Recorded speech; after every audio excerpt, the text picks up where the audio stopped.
Abrupt Decay, certainly something the Twin players don't prefer to see. And Boswell only with 2 copies of Abrupt Decay in his main deck, but he's also playing 2 copies of Terminate, which are not quite as good as Abrupt Decay in the matchup, but close enough. Yeah, Terminates are susceptible to some of the counter spells that Kevin plays. Has a copy of Dispel and Spell Snare, both pretty good there in his main deck. So you see the standings here. Kevin Jones, 2nd place in the Season 1 standings, the player most likely to catch Jim Davis. And Andrew Boswell, on the back of a very good back half of 2014, has actually shot up all the way to 14th in the Season 1 standings. All right, and we are underway. Kevin Jones on the play. He has a Grim Lavamancer. He was on 6 cards this game. Boswell kept a full 7, so he's down a couple, but a good start by him nonetheless. For Boswell, it'll just be Treetop Village. Yep, and you can see Boswell's hand here, a lot of removal spells, Olivia at the ready, some lands, a slower hand. Lavamancer swings in for 1, and Jones just passes back. He does have a copy of Snapcaster Mage and Pestermite in hand, so the Pestermite means half of his combo already in play. Has 2 red sources. He is a lot of the way there. Though Pestermite is not the easiest way to win against this deck like Judd. You'd much rather be going off with Deceiver Exarch, because now Lightning Bolt and other small pieces of removal suddenly have to factor into your equation. Now, on Boswell's side, if you look at his hand, he seems to be pretty heavy on lands. Maybe has a couple threats. I don't know how much control element he has in his hand to say. I suppose we will see that, as a lot of times these blue-red twin decks do put you to the test of having removal. And in this kind of matchup where, the games go on for a pretty long time, Kevin's already mulligan, you might see him try to stick a threat and go for it even in the face of potential removal spells. And Kevin's going to be, I think, more inclined to roll the dice here. Yeah, fetch for a Swamp from Boswell. Yeah, and that turn 1 Grim Lavamancer, though, it does shut off some of the potential draws that Boswell could have. Maybe if he kept a hand on the strength of Dark Confidant, that's not really going to work here. Yeah. I mean, these decks are not as good at filling up their graveyard as some of the legacy decks you see, but still, you have to respect the ability of Kevin to get one other card in the graveyard to pair with a Scalding Tarn. Yeah, it does look like he has Tarmogoyf and Scavenging Ooze here, but actually both those could be shot down by this Grim Lavamancer. Right now, Tarmogoyf is just a 1/2. Well, I think that Boswell's line here is to try to have this Tarmogoyf shot down by the Grim Lavamancer. He doesn't have a lot of juice for the Tarmogoyf anyway, so not something he's really leaning on. Then getting an opportunity to play Scavenging Ooze, exile the Tarmogoyf. Now you have a 3/3 against a Grim Lavamancer. Not a bad spot to be in. Yeah, not a bad spot at all. We see a fetch for Steam Vents on the end step from Kevin. 1 card in his graveyard. Would need a second one from that Grim Lavamancer. Then again, if he has the right combination, Kevin may just go for the twin combo instead. Stand right now, 2 Snapcaster Mages, 2 lands, and a Pestermite.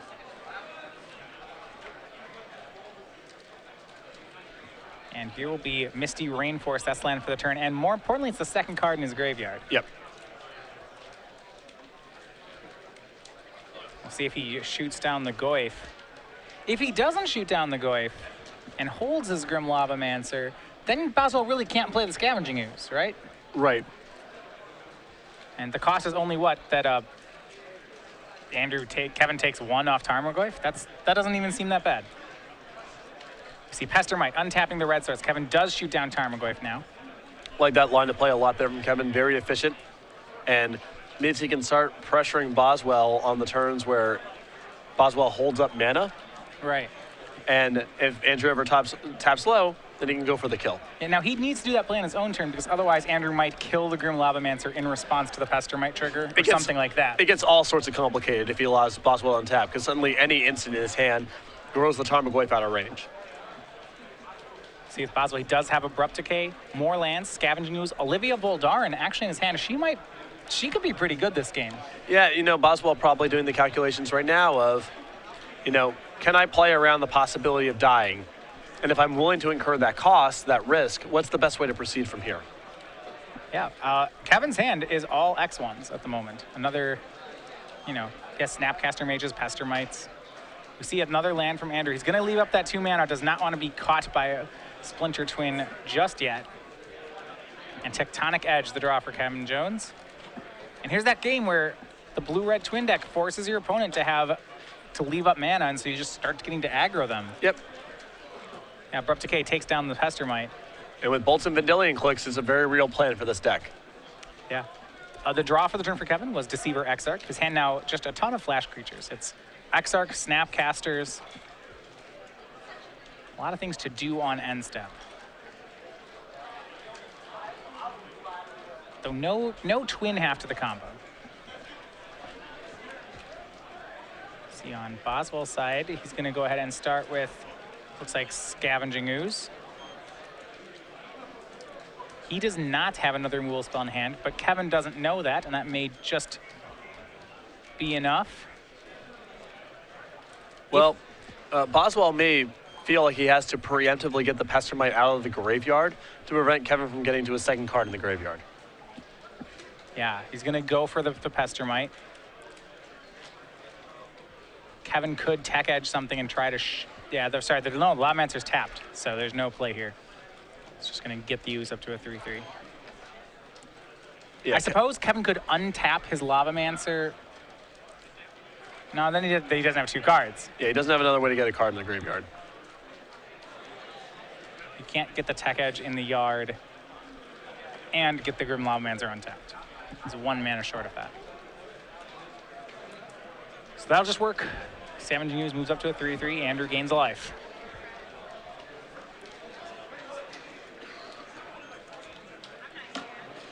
You'll see here whether or not Jones puts that Exarch into play on end step.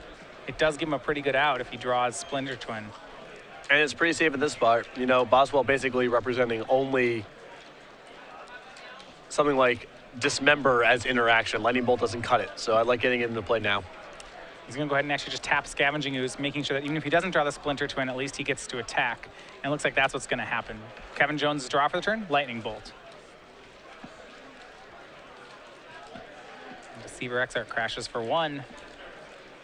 Does Kevin want to do more? No, that's going to be it. Attention players, in 20 minutes at 6 o'clock, we will be Can't actually Lightning Bolt the Scavenging Ooze either. If you'd like to play, Yeah, not at this moment. If Boswell makes a move with that Wooded Foothills, then he can respond. we have a few spots left. Snapcaster, Lightning Bolt, the remaining cards in Kevin's hand. We'd be happy to continue on these events. Once we get So much instant speed play. He can try to look for an aggro plan here, but Boswell's at a pretty healthy life total. I mean, the backup plan is something that's on the table, but not the preferred game plan against Jund. Oh, and Kevin's actually going to go for a main phase Lightning Bolt on this Scavenging Ooze. It does mean if Andrew attempts to eat a creature, Boswell can tech edge Andrew and Grim Lavamance the Scavenging Ooze away. Yeah, he can still kill it. But at quite a cost.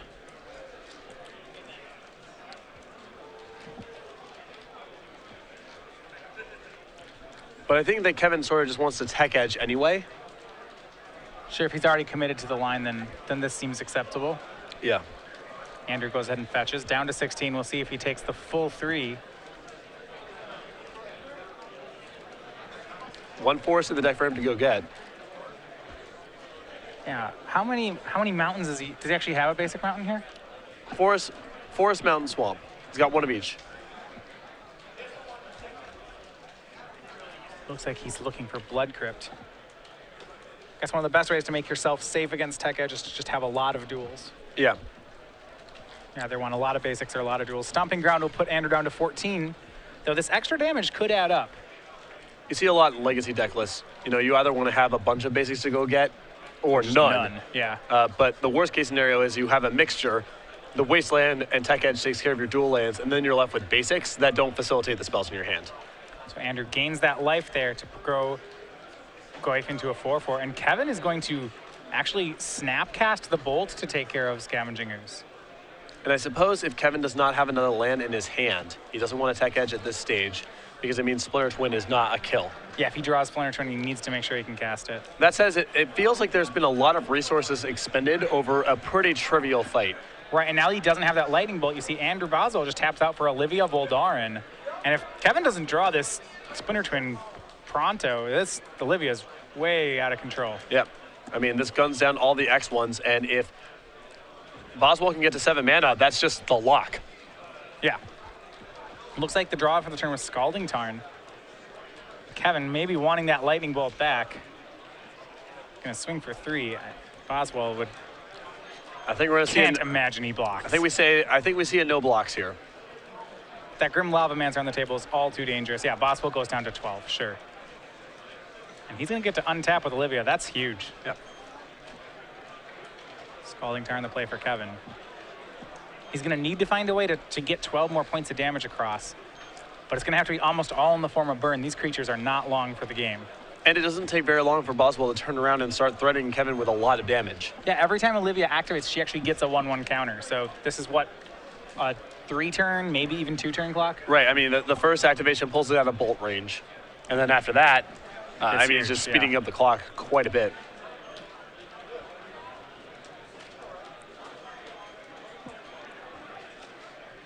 Now we will see, now that Kevin has the 4th land in play, he doesn't need the tech edge. He's going to tech edge away a red source from Boswell, trying to keep that Olivia slow. Going to fetch as well. Remember, his last card is another Snapcaster Mage.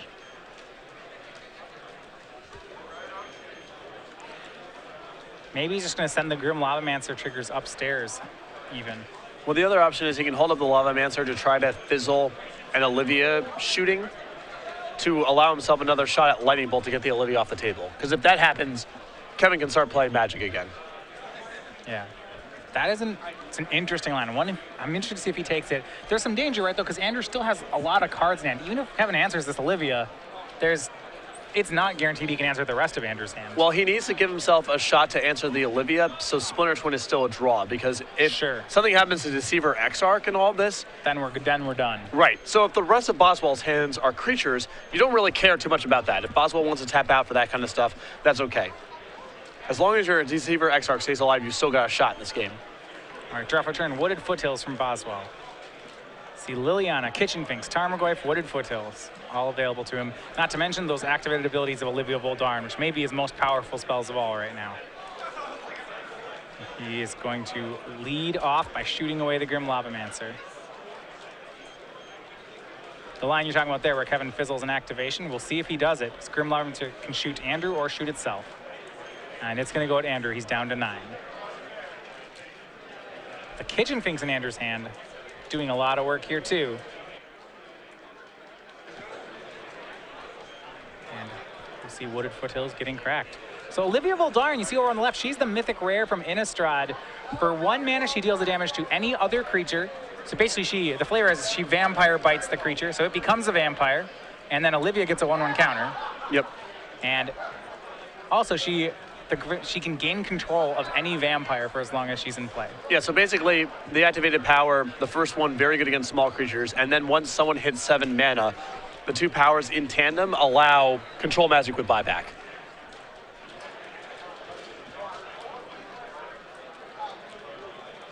And we have here, it's going to be a second shoot, takes down the other X1. Olivia swings for 5, Kevin goes to 10. Yeah, and I believe Kevin decided not to shoot his own creature because Boswell had the requisite red mana left over to shoot something else. So at that point, just hope that the burnout plan still stays alive somehow.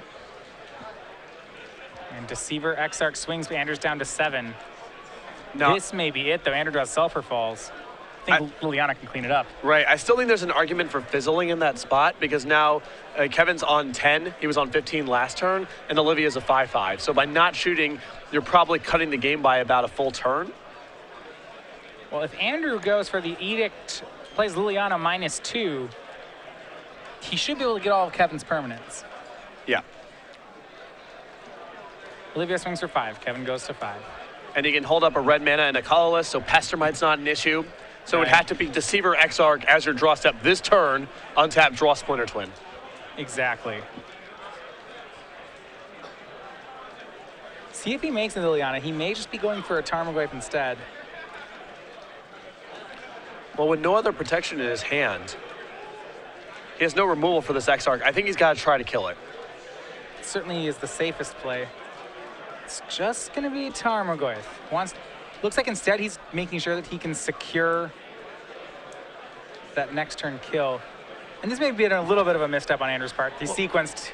He's going to go for the Liliana afterward. Right. And now Kevin gets to flash in the Snapcaster Mage. This does mean that if Kevin draws Splinter Twin, he can steal the game. And this is the spot where if he had left up the 2 mana for Olivia, he would not have to worry about this sequence. All right, Serum Visions with 4 mana up. Is it going to be Splinter Twin? Doesn't seem like it. Kevin's the greatest. slow roller of all time if he actually has didn't it. draw it. Yeah. So yeah, I think in that spot I would have preferred Boswell to just leave up the 2 mana. That said, if it wasn't Splinter Twin this turn, he's fine. Both go on the bottom here. Kevin at 5 life. This is going to be a hard turn for him to survive. He'll pass back. And that 5 damage in the air should just about take care of it. Maybe Kevin's draw is a Pestermite. I mean, Andrew If can it's just... Pestermite, Well, Andrew can just start off the action by plussing Liliana, see what's going on.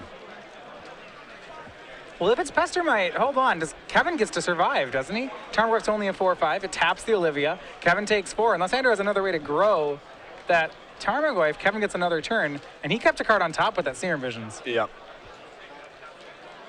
It's another Deceiver Exarch. And this may have just been it for Kevin. He taps Olivia. Liliana pluses. She discards Kitchen Finks. That's not enough to grow the Tarmogoyf.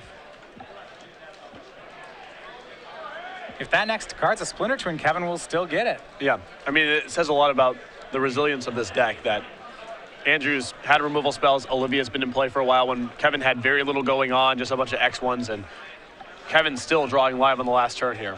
Yeah, 2 more mana from Andrew would close it off. Then Olivia could bite and steal something.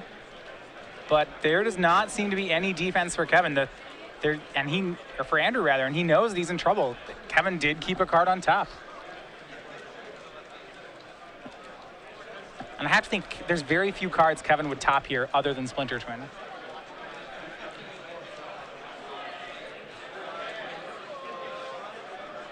Yep. No, if any, I don't even, yeah. Cryptic Command. Probably. All right, well, here we go. Treetop Village and Tarmogoyf are going to swing in. Kevin's going to have to block one of them. Don't know if it matters which one. He's at 5, so he should be okay. He's going to lose whichever Exarch blocks, though. If he blocks both of them, however, he's going to lose both his creatures, right? Well, Boswell would have to have red mana left over. Oh, is there no red under that swamp? I believe it is Swamp Overgrown Tomb. Okay. What a good slow roll. What if post-combat Boswell just plays a mountain? It's pretty awesome. I mean, I don't know. It's pretty awesome. I think that if the top card of Kevin's deck was Splinter Twin, though, he would not even think about risking his second Exarch in combat. And he decides not to. He's going to go ahead. So Kevin goes to 1. He takes the Tarmogoyf hit. Olivia finishes off the first Deceiver Exarch.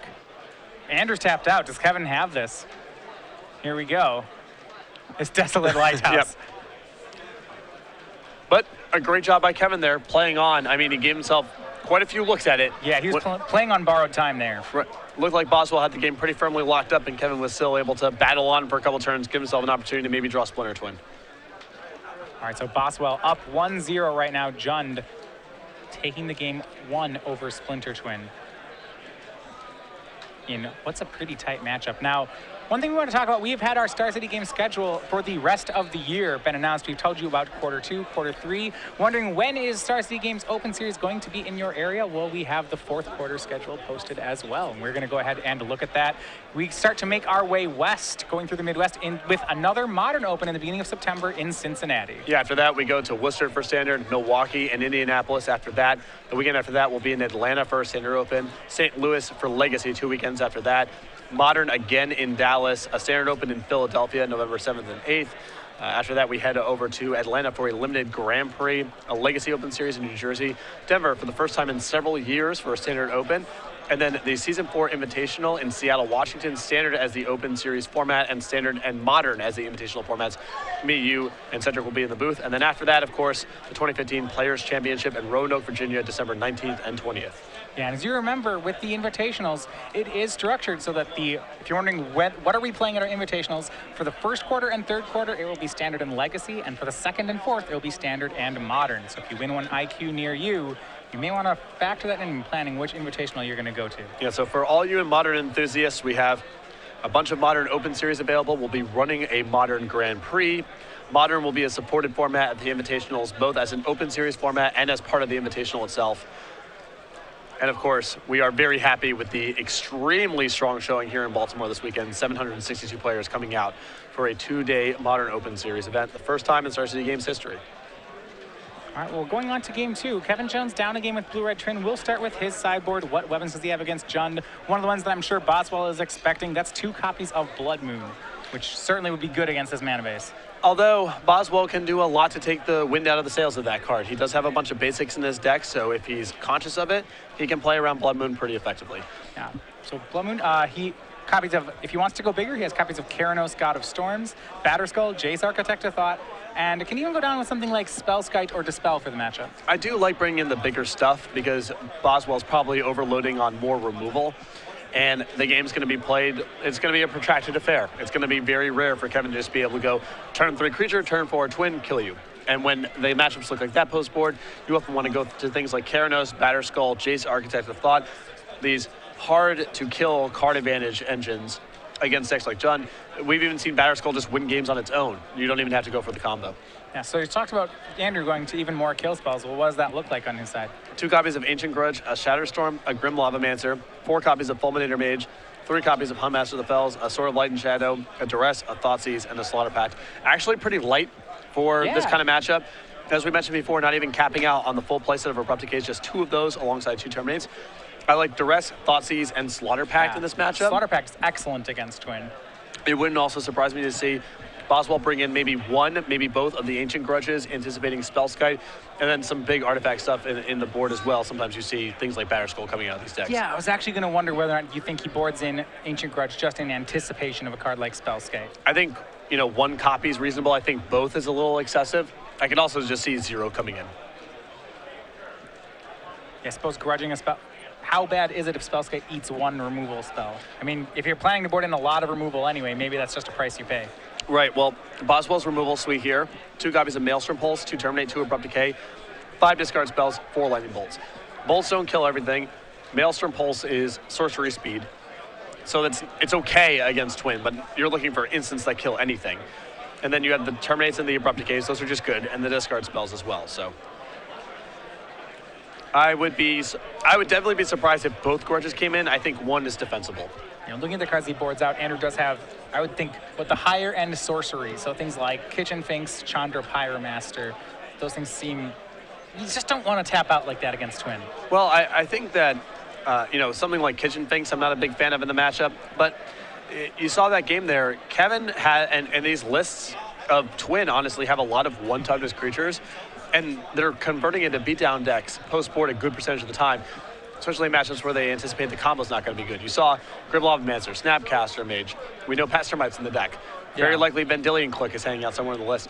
I think Chandra might actually be okay. I suppose Olivia was just a huge beating because she did 1 damage. Chandra is similar that way. Now, the low impact 3 and 4 mana spells you have to play on your own turn. Kitchen Finks is the one that most notably comes to mind. I think those kind of cards have to go, but it wouldn't surprise me if the one Chandra stayed in. And if Kevin starts converting into a pure, card advantage control kind of game, which the Twin decks often do, then Chandra just zeroing a bunch of times might be all right as well.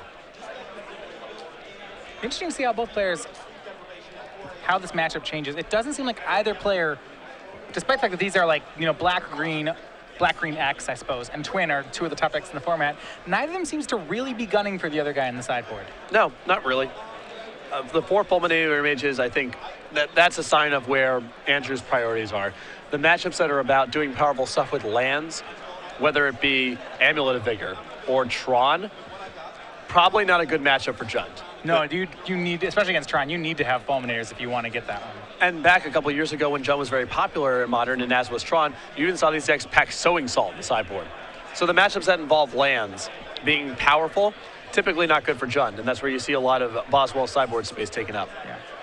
So notes from across the room, Jeff Hoagland, our first player to move to 7-0 and lock his spot in day 2. He's with a Blue Moon Tarmogoyf deck. We actually got that one on a deck tech, so hopefully we'll have that one for you today. Locking up a spot in day 2, and he works hard at this format. He loves it, so good to see that get paid off.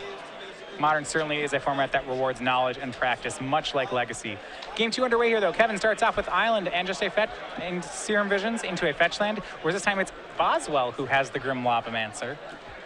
I figure that's got to be pretty good on his side of the table as well.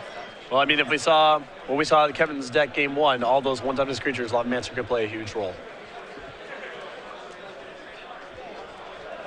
We're back over to Boswell.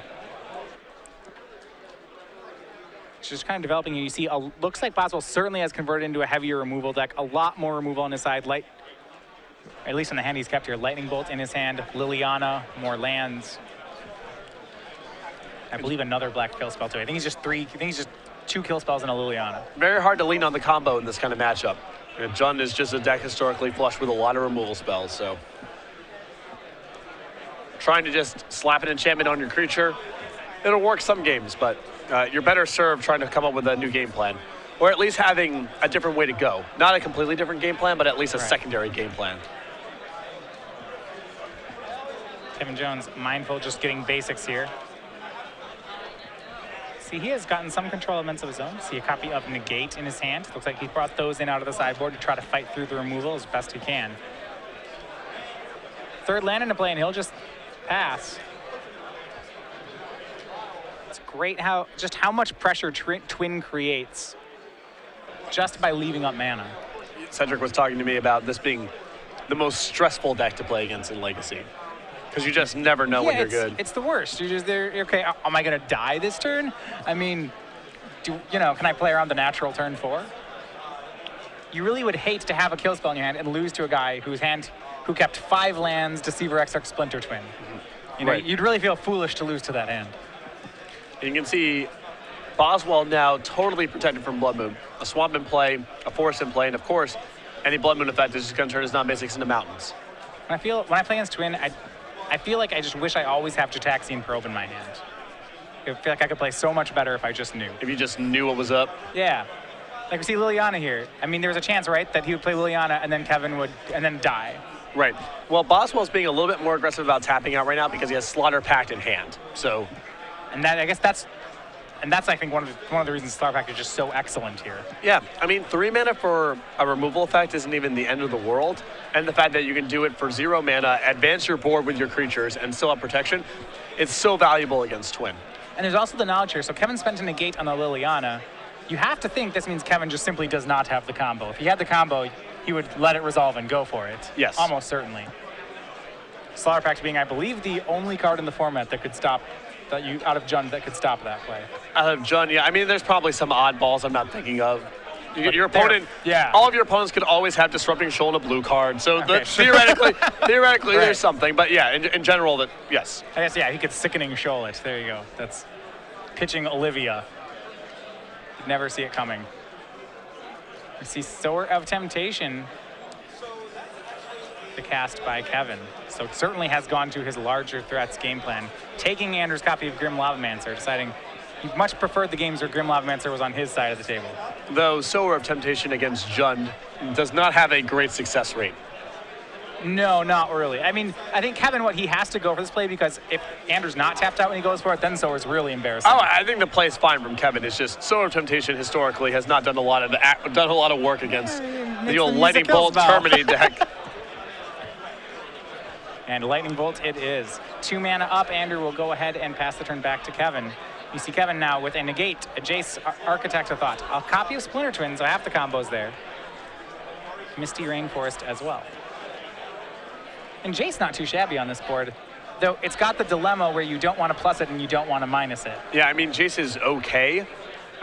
Kevin, in either case, can position the game in such a way where he gets to use the minus power on it once, but he's unlikely to do much beyond that. Yeah, he pluses the Jace.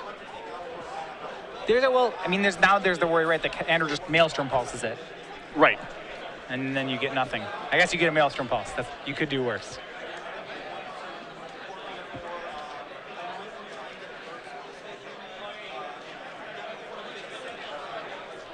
But Boswell, again, just has such a liberty to be aggressive with everything he does right now because of Slaughter Pact. Just such a powerful insurance policy to have.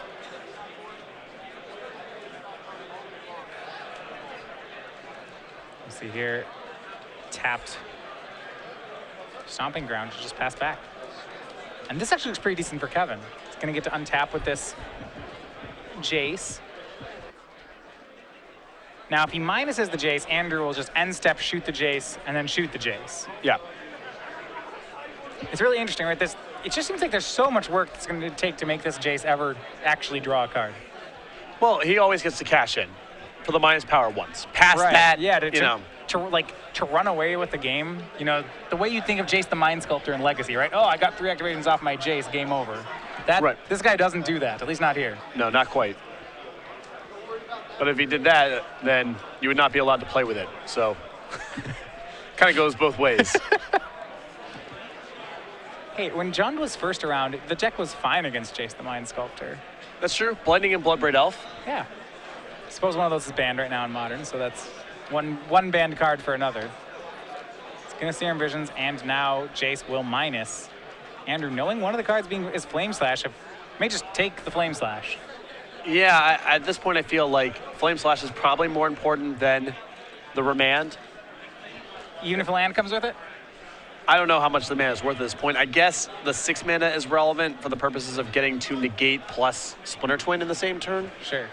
But Kevin's already got that lined up. When the decision is to put the Flame Slash with the land, then this becomes even easier. I believe so.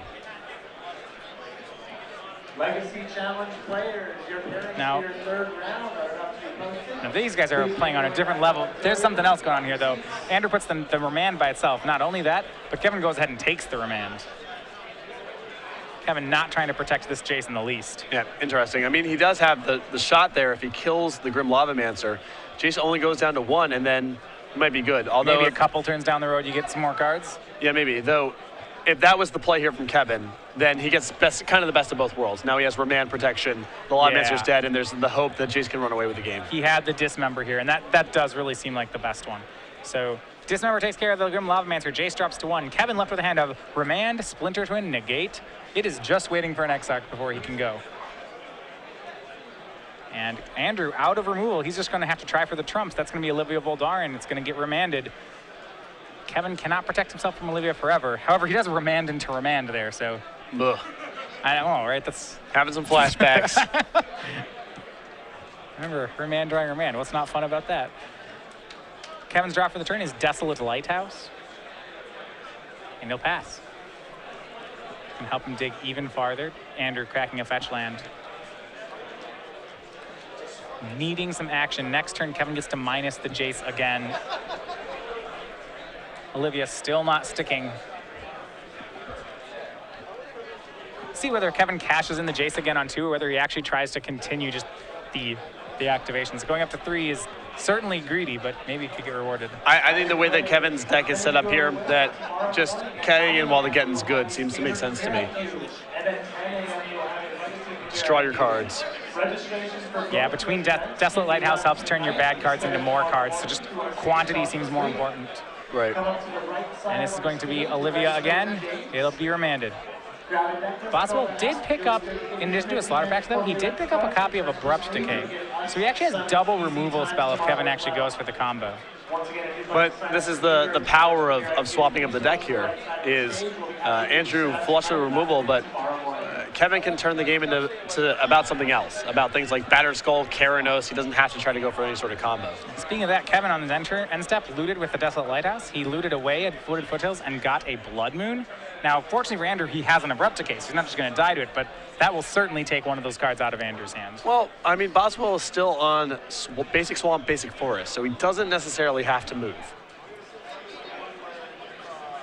Oh, the swamp, yeah, at the bottom of that stack, there is the basic swamp hiding. And I actually think the Desolate Lighthouse right now is so good for Kevin that it's- Blood Moon's yeah. off the table.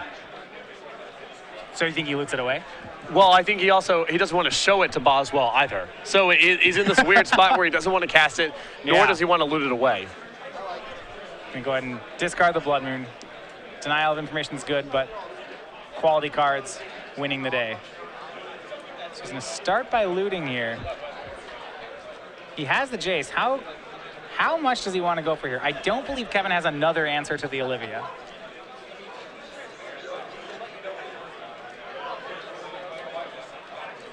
Does Jace go to 3 or 0? It's a close call for Kevin Jones. I think that if he activated the Desolate Lighthouse, then he's probably plussing. Because if he No, was it's going to minus the 3, yeah. Jace, he would do that as the first order of business. Absolutely right. So, Jace goes to 3. He's going to go ahead and pass. Andrew still continues to crack fetch lands, getting the lands out of his deck. getting his mana more fixed. There is some drawback also to the Blood Moon in this matchup. The fact that red is one of Jund's colors. Yeah, it's not nearly as good as it is against Abzan for a number of reasons. And Boswell's deck with the basic swamp and the basic forest is... That's enough. Yeah. You're giving him a bunch of mountains with a swamp and a forest. Andrew can there are worse things. And Andrew's still drawing more lands. But it looks like he will finally get to stick this Olivia.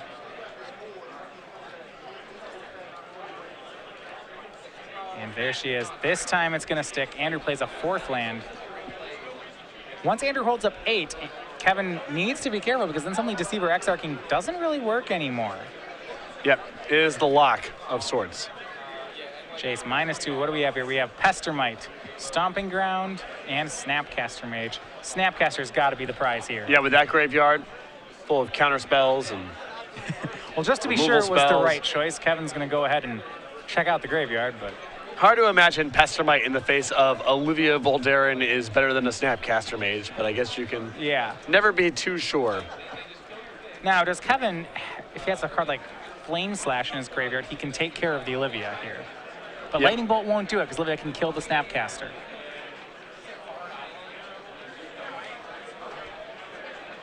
She can only deal 1 damage to other creatures, though. She can't bite herself to get counters. Very thematic for a vampire. Right. Also, that play pattern would stink. So traditionally, once if you're a vampire and you turn me into a vampire, if you turn someone into a vampire, do you control their mind also? Are they your servant? I think that it depends on the lore. In some vampire sort of deals, the person just becomes some sort of thrall, just a slave, and in some of them, they just become fully formed vampires with full agency. Okay, so Olivia's got to be from the lore where she gets to control the vampires she makes? It seems that way. I don't know for sure. I was wondering about that, yeah. But I've the rest of her cards very flavorful. You know, she bites them, she makes her grow stronger, they turn into a vampire. I've seen the mythology of vampires executed both ways, so. All right. On Kevin, Andrew's turn, still more lands for Andrew, but he's hanging on with the help of that Slaughter Pact and Abrupt Decay. And Olivia's going to go at Jace. Here's Snapcaster Mage.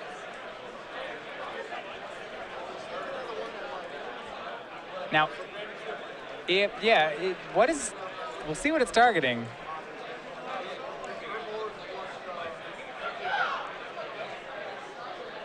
Looks like something blue. Oh, it's going to be Dismember. There's still a Dismember in his yard, right? Okay, so that should take care of Olivia. She'll go ahead and bite the Snapcaster Mage, so they both die. Kevin actually at 6 life right now. I thought you were going to say bite the dust, and then I was going to go ha-ha vampire joke, but then you actually just made a vampire joke, so that's ruined. Never mind. Oh, man.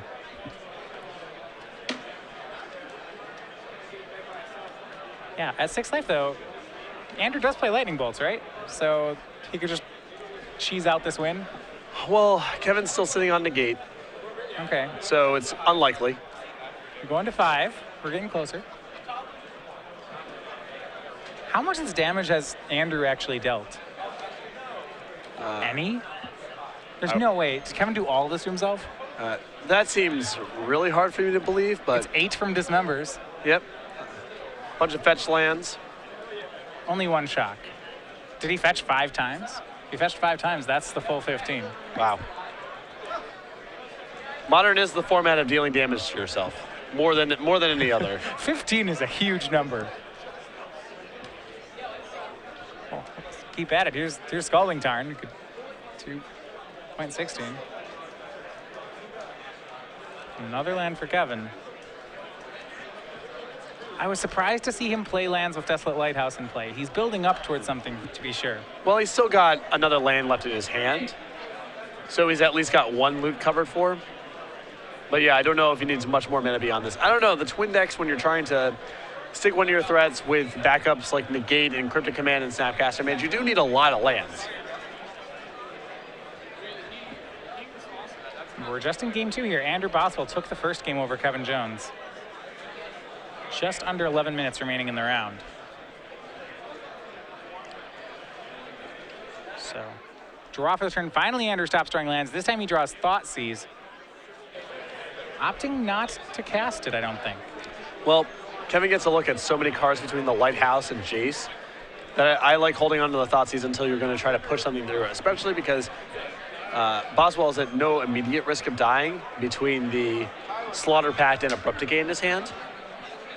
Yeah, both players flooding here. Kevin with a lot more agency to weather that, though. Yeah, he's still drawing lands, but yeah, he has Jace, he has Desolate Lighthouse. He'll get to the spells eventually. Main phase, he's going to Desolate Lighthouse. That's another copy of Blood Moon. Because you kind of mentioned the Lighthouse is really good here. You're not sure you want to Blood Moon it. No, I don't think he wants to.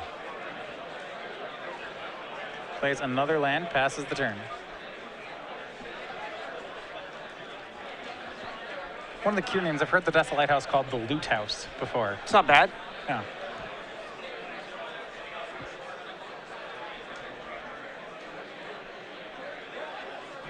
Boswell's another land, Wooded Foothills. Yeah, I mean, he's made quite the effort to get lands into his deck, but has still drawn He has quite a few. 10 in play, I believe 4 more in the graveyard, five more in the graveyard. I don't even see the 2 up top. That's a lot. It's all business from here on out. Jace -3 shows Serum Vision, Snapcaster Mage, and Sulfur Falls. And Kevin gonna check his graveyard before making a call here. Is Snapcaster better than a random card? I think the answer is yes. With this much mana, Snapcaster is it's just whatever card you want it to be, isn't it? I was being facetious. Just take the Snapcaster Mage. All right, I like that he took Snapcaster Mage. If you're Kevin though, how do you get through this Abrupt Decay? It seems like, does he just chip? Is he chipping damage? Is this every Snapcaster is going to end step start lightning bolting Andrew? Is that where we're at? Where we are? No, not quite. Like something like the combo still, even though Kevin has all these cards, it still seems really hard. I don't think he needs to. He can just win by going to Snapcaster plus bolts or whatever he wants to do whenever he feels like it. Right now, Boswell is not putting him under any pressure to do anything. Boswell, though, finally does get some pressure. Here comes Thoughtseize. He drew Tarmogoyf for the turn. That'll get the negate from Kevin. This late in the game, you pretty much always negate the Thoughtseize. Yeah. I mean, Kevin wants to keep his hand concealed as much as possible. Yeah, that information's pretty valuable right now. And now does Andrew go for the Tarmogoyf? No, it's too valuable. He wants more protection for it. Well, he also knows about the Snapcaster Mage, so it's, Andrew is just stuck here waiting. Well, what is the snap? Is there a hard counter in Kevin's yard? There's at least a Remand and possibly something else that I have. All right. Well, Remand. Forgotten about at this point.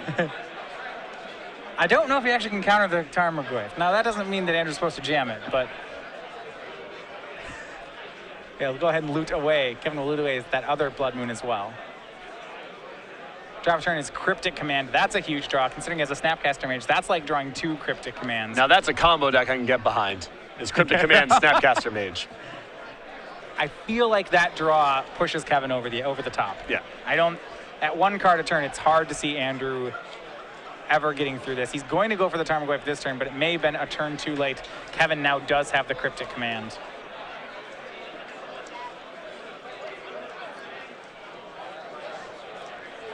And it's going to be counter draw.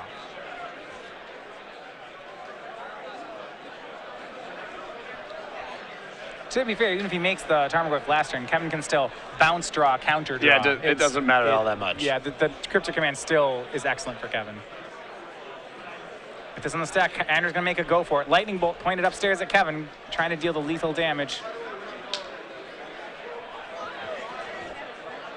And it's when Kevin lets it resolve, and Andrew will then choose to redirect it to Jace. Yeah. I mean, perhaps at this point, hoping that Abrupt Decay and Slaughter Pact really prevent Kevin from doing much of anything. He may not be able to win the game is the hope. Yeah, Kevin can still, he can't just chip on end steps, right? He can just start, he still feels like his win con is just to Lightning Bolt Andrew a bunch and attack some. Or just cast Deceiver Exarch and never go for the combo. Just hit him for 1. Yeah. Treetop Village, the draw for Andrew. 5.5 minutes remaining in the round. End step loot from Kevin. He now has at least 2, maybe 3 lightning bolts in hand.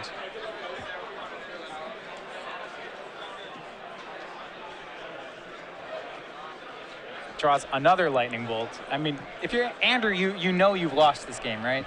Right. I think he's maybe hoping that, Kevin doesn't have enough burn or removal to win the game in time, as time is now a factor. Yeah, Kevin actually, it wasn't a lightning bolt, it was, apologies, it was a flame slash. He actually just discarded it on end step.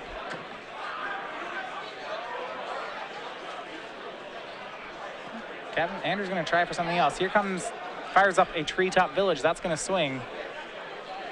Or rather, that's gonna get bolted.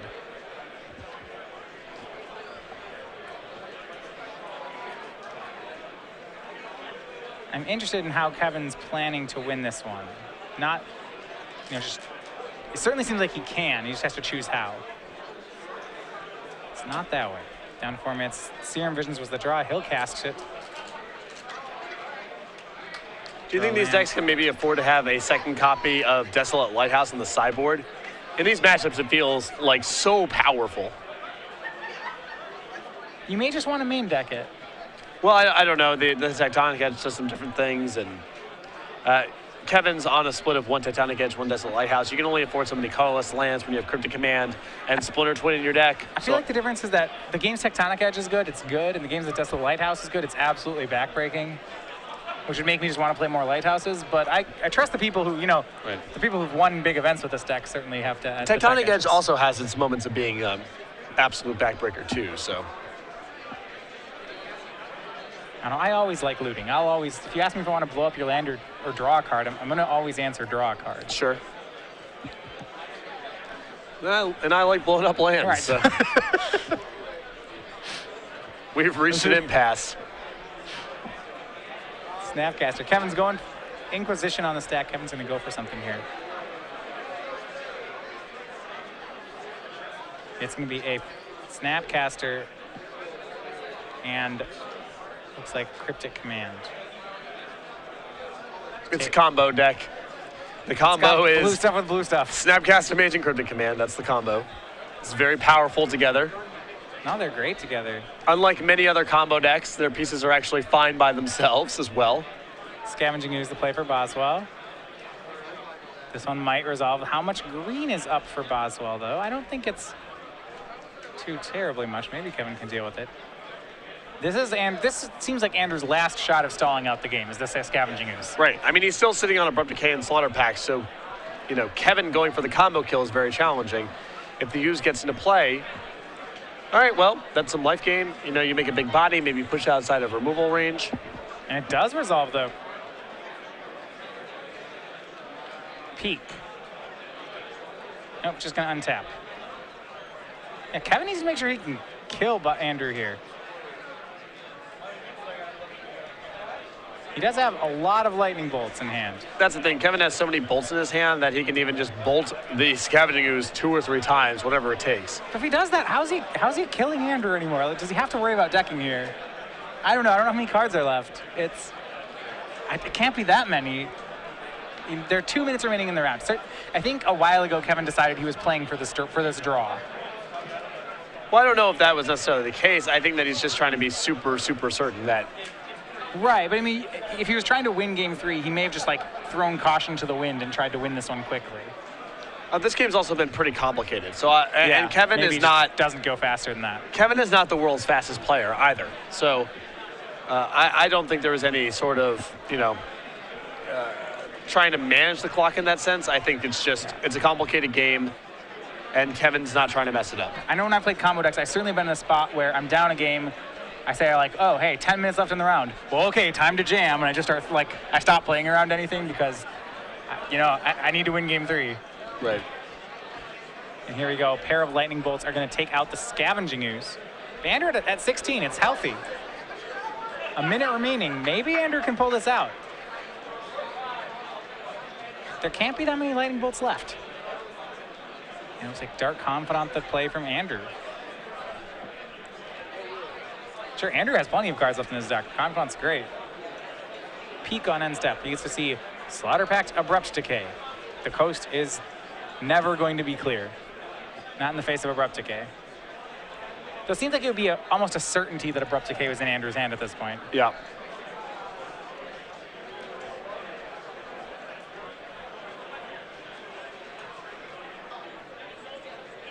Kevin will go ahead and loot. You might see him do something like Splinter Twin on Snapcaster Mage to try to get an Abrupt Decay out of Andrew's hand. Yeah, it's a way of getting a Decay out of the hand without having to use your Deceiver Exarch. Right. It leaves you with Exarch and Twin against counterable removal. All right, Andrew down to swinging. It's going to go to 14. It's time called here. This is turn 0. Kevin's going to have to win very quickly here. And he's used a lot of bolts, as you mentioned. Yeah, I'm not sure he's going to do it in time. Andrew is at 14, though. Draws for the turn. Chandra Pyromaster, a great draw for Boswell. And she'll get cast here. You know, one thing, I want to point out a line that Kevin could have played to. He could have, if you want, he can negate this, get around the Slaughter Pact by, he could somehow bait a situation that Andrew plays Slaughter Pact, and then post-combat play Blood Moon Cryptic Bounce your Swamp. Sure. I mean, it's a way to win without damage because I don't know if Kevin has enough damage to win anymore. But if he can somehow induce Andrew to play the Slaughter Pact, there's a shot there. Chandra comes into play. She's going to take out Snapcaster Mage. Kevin goes down to 4. And it seems like Boswell has maybe pulled out what I kind of thought was impossible here. I thought, you know, I talked before, does Boswell know this game is over? And he said, yeah. Maybe it's not. Well, I mean, I think left to his Infinite own turns. I think left to infinite turns, Kevin still has a pretty big edge, but it may not matter. And Vendilion Click is a very good way of opening up the action here. Yeah, Kevin's going to play that one on end step. Does that get the Abrupt Decay or the Slaughter Pact? Kevin, I think, takes care of. He's going to get rid of the Slaughter Pact. Well, it's. I think it's all the same because he has 2 creatures to put into play, and he has 2 copies of Splinter Twin. Okay, he's putting Pestermite into play. He's going to tap Andrew off the mana to play. All right, looks like he's going to tap him off the mana to play Abrupt Decay. Right. And the Slaughter Pact is 0 mana to play, so it's the more dangerous piece of disruption at this point. All right. Slaughter Pact will take care of Deceiver Exarch. He's going to put both into play, untap, and now, yeah, he will twin the Pestermite.